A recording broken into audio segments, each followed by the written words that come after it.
Helyben, járás! Zászló, állj!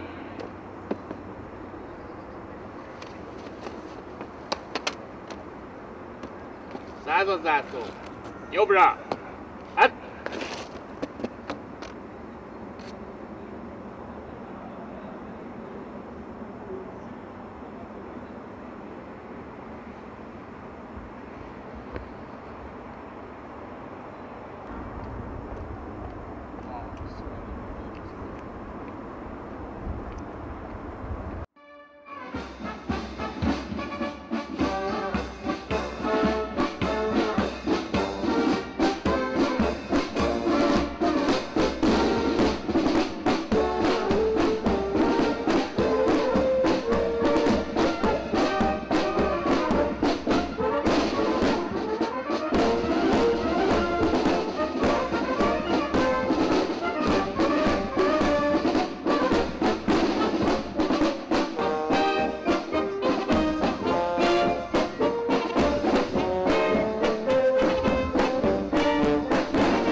Hallgatói tagozat!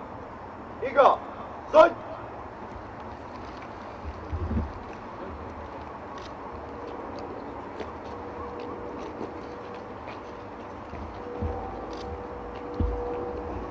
Hallgatói tagozat! Vigyázz! Hallgatói tagozat! Pihenj!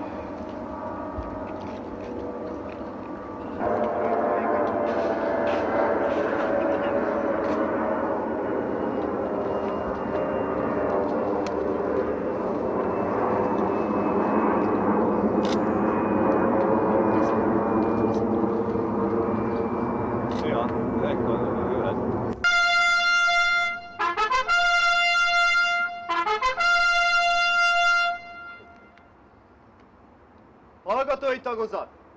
Vigyázz! Fogadás jobbról! Tiszte! Leg!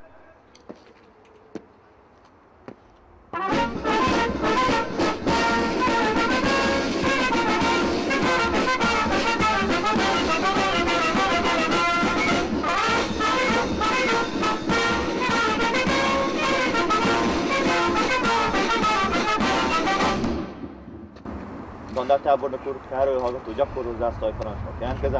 Jelentem a hallgatói tagozat ünnepélyes zászlófelvonása. Felsorakozott.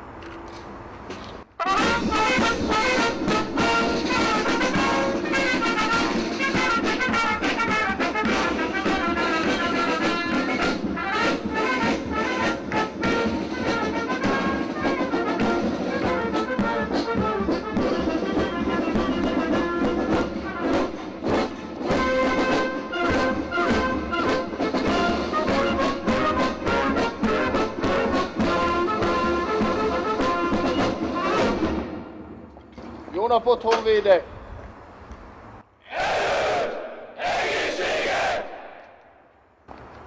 Dandártábornok úr, kárőrhallgató, gyakorló zászlóaljparancsnok, kérek engedélyt a Magyar Köztársaság lobogójának ünnepélyes bevonására. Engedélyezem. Hallgatói tagozat! Vigyázz! Fogadás középről! A Magyar Köztársaság lobogójának! Tiszte! Leg! Magyar Köztársaság lobogóját! Mondd be!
Dandártábornok úr, német hallgatók, kérek engedélyt a Magyar Köztársaság lobogójának átadására.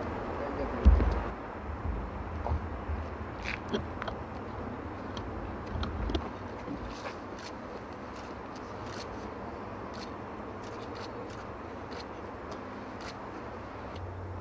Hallgatói tagozat! Vigyázz! Menet!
Jobbra! Hát!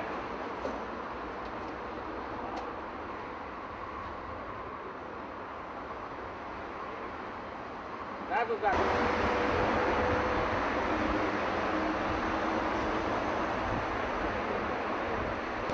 Jó!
Század! Vigyázz! 10 század! Pihenj!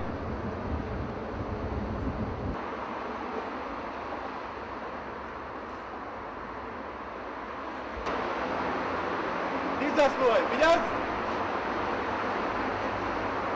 Fogadás középről! Tisztel! Leg! Ha nem látom, erről az, hogy gyakorló zászlóhelyparancsot jelentem. 10 század, ünnepélyes!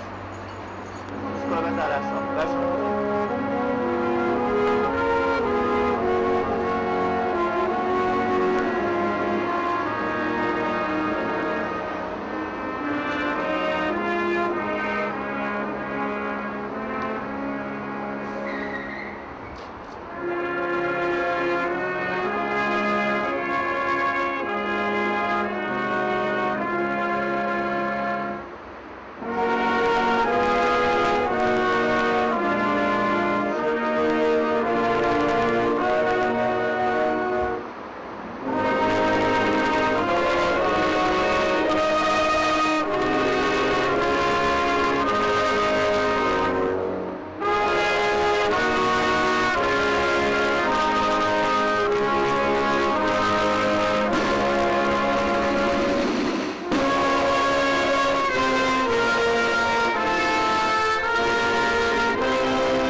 Század! Vigyázz! 10 század! Pihenj! Dandártábornok úr, tisztelt hölgyeim és uraim, kedves hallgatók! Felkértek, hogy a búcsúzás alkalmából röviden tekintsem át ennek az épületegyüttesnek a történelmét, hiszen itt az 1700-as évek vége óta állandó katonai élet volt, egyik laktanyán másik után épült, kezdve a volt Mária Teréza laktanyával, a Ludovika Akadémia épületével, itt szemben is volt egy laktanya, és még számos más laktanyáról lehet beszélni, tehát ez egy nagyon kedvelt helye volt az akkori hadseregnek, hiszen a mai József Attila lakótelep helyén valamikor a Kisrákosi gyakorlótér terült el, amely kiválóan alkalmas volt katonai kiképzésre, még nagyobb kötelékek részére is. Úgyhogy mikor én bevonultam katonának, mi is ide jártunk ki a Kisrákosi gyakorlótérre. Ennek a Ferenc Józsefról elnevezett gyalogsági laktanyának az építése 1897-ben kezdődött. A következő évben már az első épületet át is adták. És szembe velünk a Pénzverde területén is laktanya volt. Az első világháború alatt egy futószalagon képezték ki a gyalogos erőket, és ugye állandó mozgásban szállították őket a különböző frontokra, orosz fronttól kezdve egész nyugatig. A Tanácsköztársaság idején Marcz Károlyról nevezték el ezt az épületegyüttest. 1920 után 18 éven keresztül hadseregfejlesztésről nem igen lehetett beszélni, mert a Nagyantant és a Kisantant állandóan ellenőrizte a szinte alig létező magyar hadsereget, és semmilyen különlegesebb alakulatra, vezérkara, páncélos légiereje nem lehetett. 1938-ban szűnt meg ez az ellenőrzés, és ekkor idézőjelben mondva egyenrangúak lettünk a többi államokkal, tehát olyan fejlesztést hajtottunk végre, amit mondjuk a pénzügyi helyzet megengedett. Az se volt nagy. Én személy szerint 1941. augusztus 20-án avattak páncélos hadnaggyá, és akkor kerültem ebbe a laktanyába, méghozzá az 51. páncélvadász zászlóaljhoz, amelynek az épülete a vasúti töltés irányában húzódott, még ma is megvan. Valahányszor idejövök, mindig meghatottan nézem, ifjúságomnak emlékét.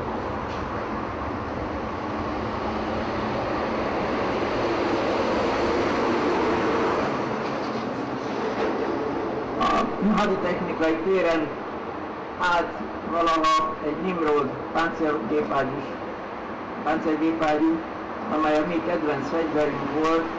Ha erre jöttem ide a laktanyába, mindig meghatottan néztem a Nimrodot, amely igen jól szolgált a háború folyamán. 1942. januárjában Ribbentropnak a héhet látogatása után, mikor Hitler szinte az egész magyar haderőt követelte, hogy vessék be a Szovjetunió ellen, de ezt nem valósítottuk meg, de akkor a második magyar hadseregnek az alakulatait és köztük az itt székelő egységeket is mozgósították. Ebben a laktanyában szolgált az első gyalogezred, Budapestnek a házi ezrede, a ezredközvetlenekkel és a híres zenekarral. Az első gyalogezred zenekara nagyon híres volt, számtalan hanglemezfelvétel, koncerteket adtak, kérzenéket adtak, szóval igen jelentős egység volt. A mozgósítást, mikor elrendelték, az első gyalogezred ikreződött. Nem tudom, ismeretes-e ez, az azt jelentette, hogy megfelezték a gyalogezredet, tisztikarát, tiszteletesi karát és legénységét, és ebből létrehozták a 31. gyalogezredet, és kiegészítették a mozgósított, bevonult katonákkal. Ez a 31. gyalogezred került ki a szovjet frontra 31. gyalogezred néven, és a pécsi 4. hadosztályhoz osztották be, és egy igen kellemetlen helyen volt a Doni fronton. Minket is ugyanebben az időben, tehát az 51. páncélvadász zászlóaljat ugyanekkor mozgósították, és hirtől gyorsan megtörtént az alakulatnak a feltöltése harckocsikkal, tehergépkocsikkal, lövegekkel, géppisztolyokkel és mindennel, ami kellett. Minket a hadvezetés akkor dédelgetett, mert az akkori magyar hadseregnek egyik legerősebb földi fegyverneme voltunk, úgyhogy minden, amire szükségünk volt, megkaptuk.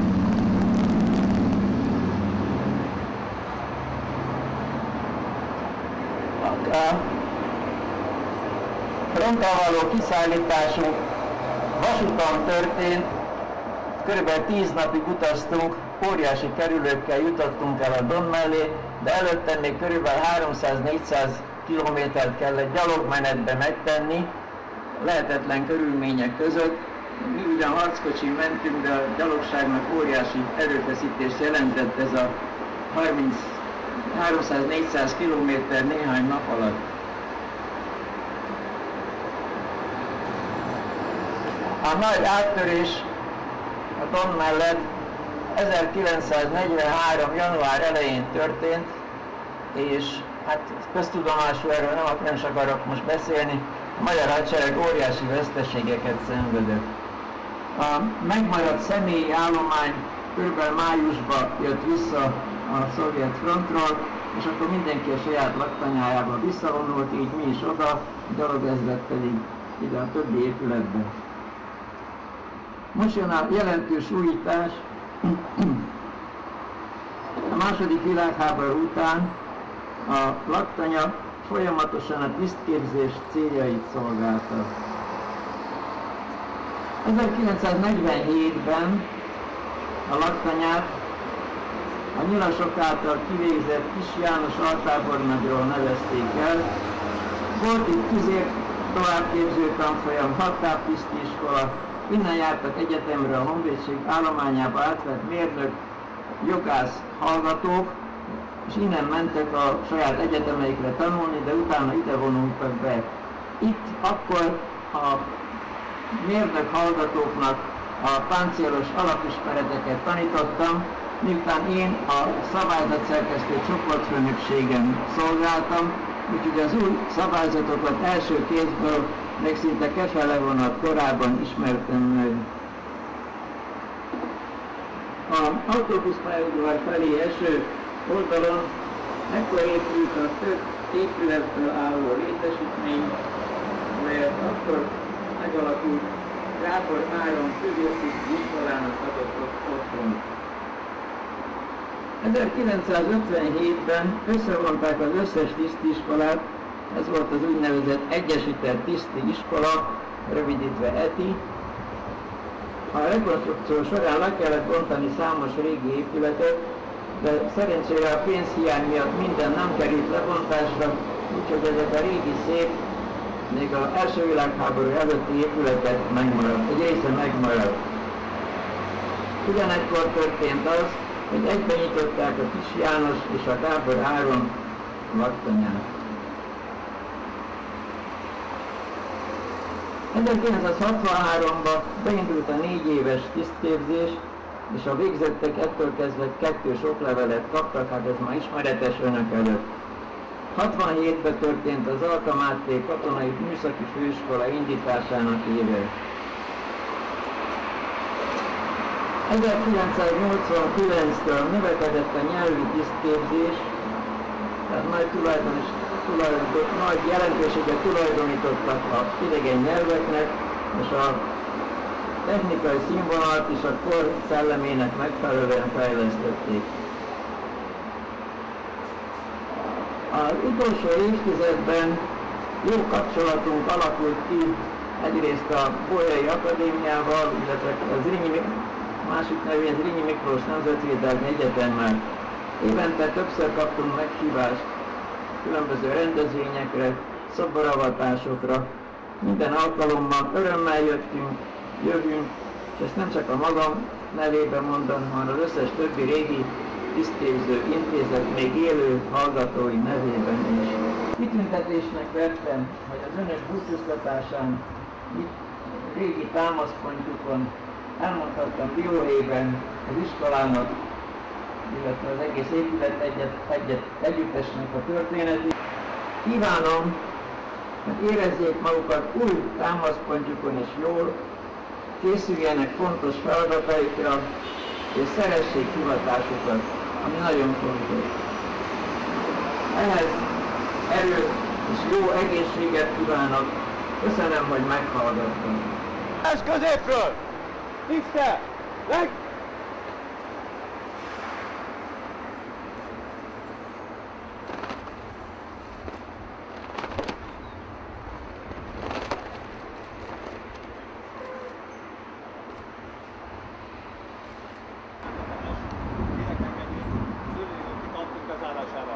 Engedélyezem. Köszönöm.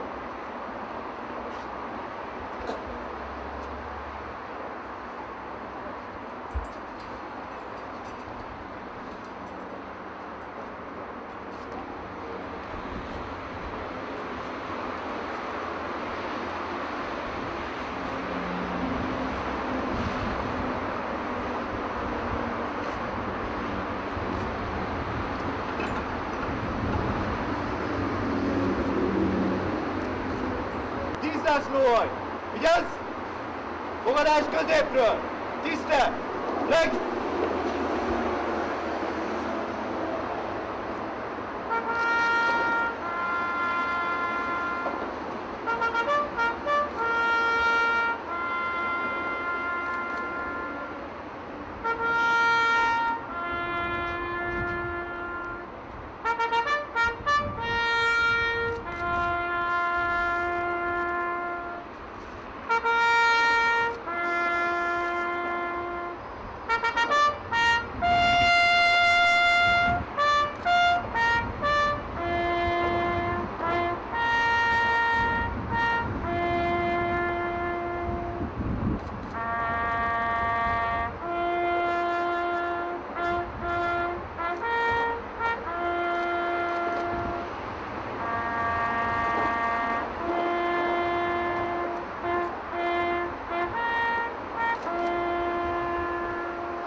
Zászlóhaj!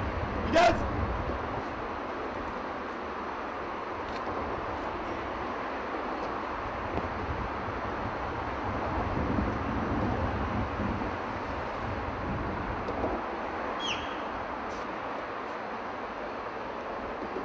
Tízszázad! Jobbra! Hát! Századzászló! Honnan? Hát! Irány utána! Lépés! Indulj!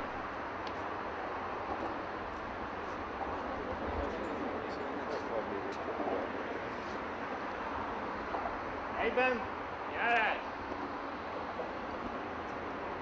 Zászló, állj!